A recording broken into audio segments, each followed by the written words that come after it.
Kastep pengap jong ke arp kendai terik naitung araja apulai ke de ke sini sajung ke mau betian ha ke bagian hui kai jong ke school Saint Mary's Higher Secondary School Rangblang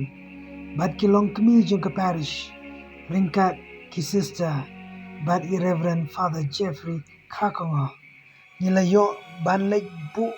da ke basuk ya i sister Maria Crescencia Swer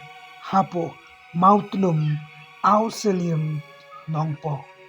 to blai try kan rat un ker khu ker pang yepi chong suk sister Maria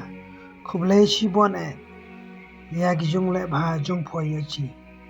to blai un en ringkat arphoi khublai shibon.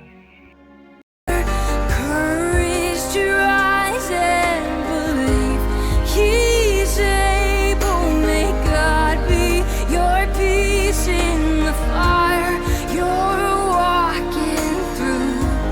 This is my prayer now. This is my prayer for you.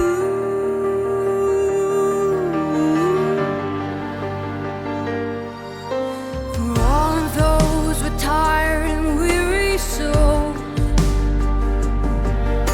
still have faith to ask for miracles. Kubleishibun sista te karang balang idang pinkre kalempi te biang ngan sakot yuki sawan kai sto ka jubilee sista karmelaro kala jan te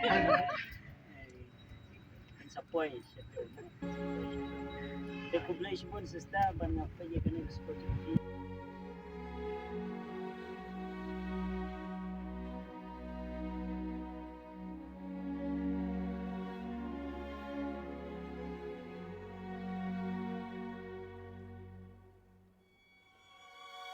Baik, bagi kedua sini sebelum pula berwarna kan ke Jakarta warna report meskipun mau nanti ke baik na pon sulang ni kan dia ada jenar kan kita kan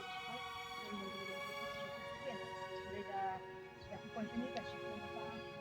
pula ni duduk dalam sebab dengan juga syukurnya pi boro ibu baik nginangnya kenduk ni nama kan nyam